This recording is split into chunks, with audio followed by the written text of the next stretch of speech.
Hello, in this video we're going to talk about the dot product, and we're going to motivate this by using the physical principle of work.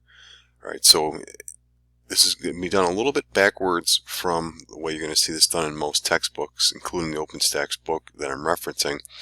They typically define the dot product in terms of coordinates first, and then afterwards show that as an application or an offshoot of that you can define the work done by a constant force acting on an object, moving it at a certain distance, which can be described as in terms of a vector, in terms of the dot product. Alright, so we're going to determine the work done first, get a formula for it, and show that that's actually one equivalent definition for the dot product, and then we will work with coordinates after that. So we have a force acting on an object. I got it as a rectangular object here, and imagine this is you're pulling something along the ground here. So you're pulling a suitcase or something. The force F is the pull force. Now what we want to do is show how we can decompose the force as a sum of two. One parallel to the motion, again think about this sliding along the floor, and one perpendicular to the motion. I've labeled those two F1 and F2. And the question I've asked on the screen here is, can we express the magnitude of these vectors F1 in terms of the magnitude of the vector F and the angle between the force and the floor? And we're going to be able to do that if we draw an appropriate right angle triangle. So think about dropping a perpendicular down here, and notice that this right here is actually, if we draw this as a vector, is the force F2 as well. Now thinking about that as a right angle triangle, we want to label the sides. The base of this, which is the acute angle, will be the length of the vector F1. The opposite side will be the length of the vector F2, and the hypotenuse will be the length of the vector F. Alright, now if we just read off basic things like sine and cosine here, we get that cosine of the angle theta would be adjacent over hypotenuse. So the length of F1 over the length of F, and if we solve that for the length of F1, we would get that it's equal to the length of the vector F times the cosine of the angle theta, where theta is the angle between F1 and F. We could do the same thing for F2, but we're not going to need that for our purposes. Alright, now what is the physical principle, the principle from physics of work state?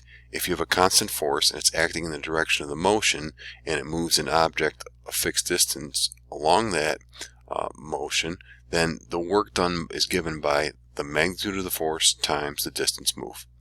Alright, again, it's the magnitude of the force in the direction of the motion.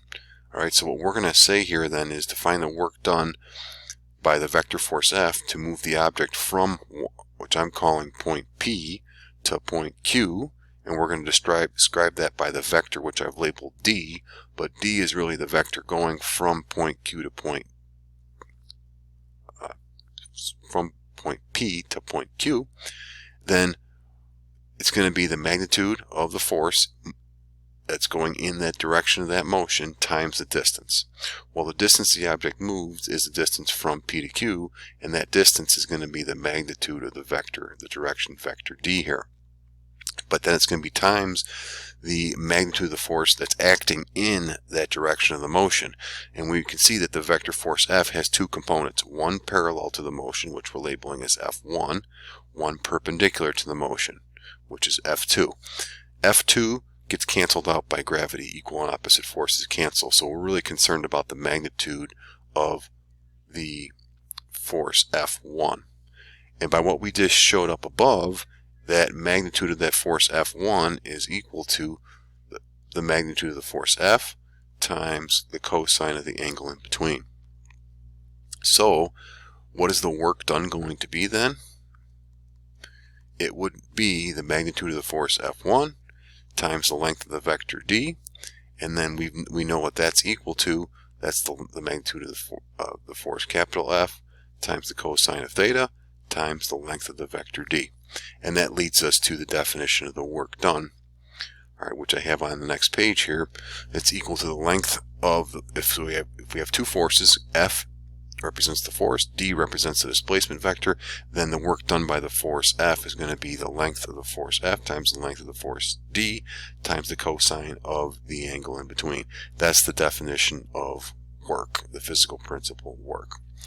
So let's do a couple examples with that, and then we will see how that can be extended to more general vectors in a minute. Alright, so this first example, I'm going to draw some pictures here. Let's suppose we've got a block that's we want to find the work done that's acting on a 100 kilogram mass. Think about that as a block, if you will, that's sliding down a frictionless incline, forming a 30-degree angle with the horizontal. Alright, so suppose that's our ground.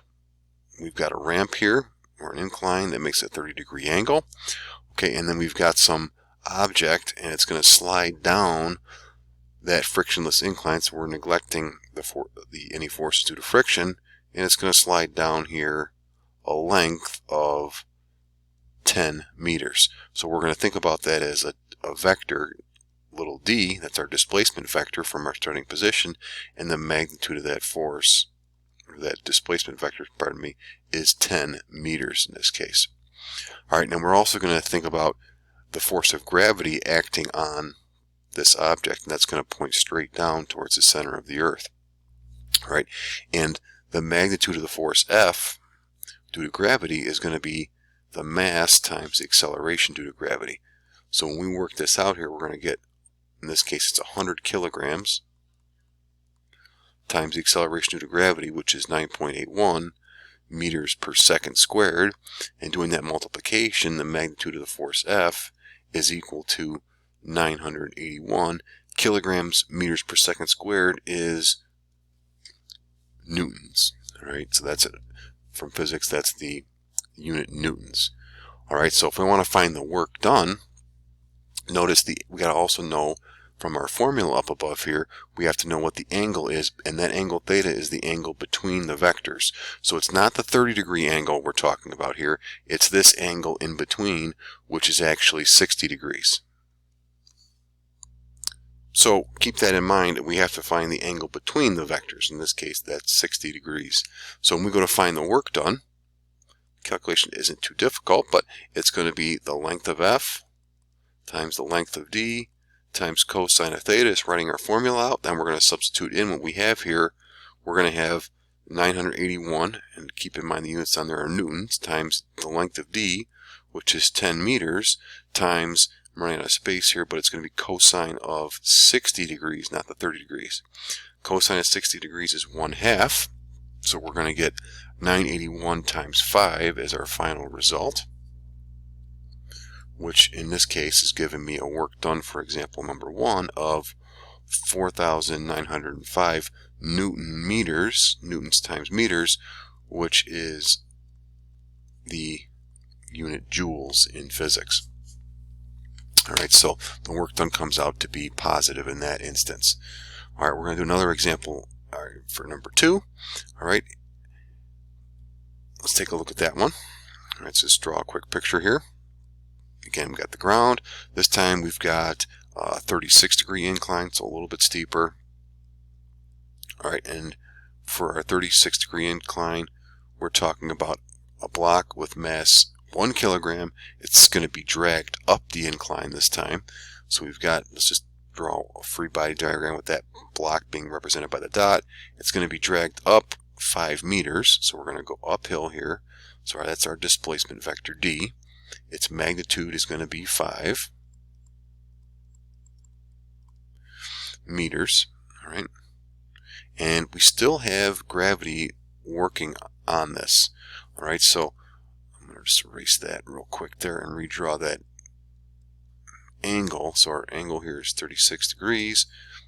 We still have from our block the force due to gravity pulling straight down on that. That's F. Alright, now we need to know what that angle is right there. Alright, between those two vectors. We also need to know the magnitude of the force F. And like in our last example, the magnitude of the force F is going to be the mass times the acceleration due to gravity, which in our case is going to be 1 kilogram times 9.81 meters per second squared, which is going to give us 9.81 newtons. All right, now the only other thing for us to think about then is, what is the angle? We know the magnitude of F, we know the magnitude of D. What's the angle in between? So for that, I'm going to just kind of draw out a line parallel to the ground from the block. This angle between here is the same as the angle between the floor or the ground and the displacement vector, which is 36.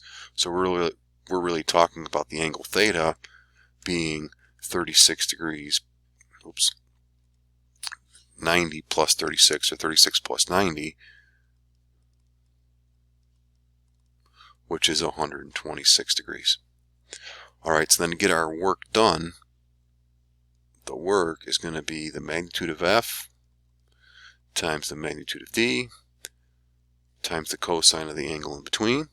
So what's going to be for us, the magnitude of the force F was 9.81 newtons. The magnitude of the force, or of the displacement vector, pardon me, D, is 5 meters, and then it's going to be times cosine of 126 degrees. Okay, and if you work that out, it comes out to be negative, in this case, 28.831. And again, the units on this would be joules. All right, so just to wrap this video up, we're going to notice that there's a difference between these two examples. In the first example, we came up with a positive amount of work done because the force F wants to pull the object down the ramp. If the object's pushed up against or working against gravity, so it's going to be, force of gravity is going to, force due to gravity is going to do a negative amount of work on that, against that motion. So work can come out positive, work can come out negative, as we're seeing here. And just to review, our formula so far for the work done by the force F is given by the length of the force F times the length of the displacement vector for which the force moves the object times the cosine of the angle theta, where theta stands for the angle in between the two vectors. Now, that formula can be generalized, and we're going to do some more of this in the next video, but that can be extended to arbitrary vectors. And let's just read that definition. If u and v are vectors and theta is the angle between the two vectors, then the dot product of u and v, denoted by u dot v, is defined to be equal to that same formula: length of one vector times the length of the other vector times the cosine of the angle in between.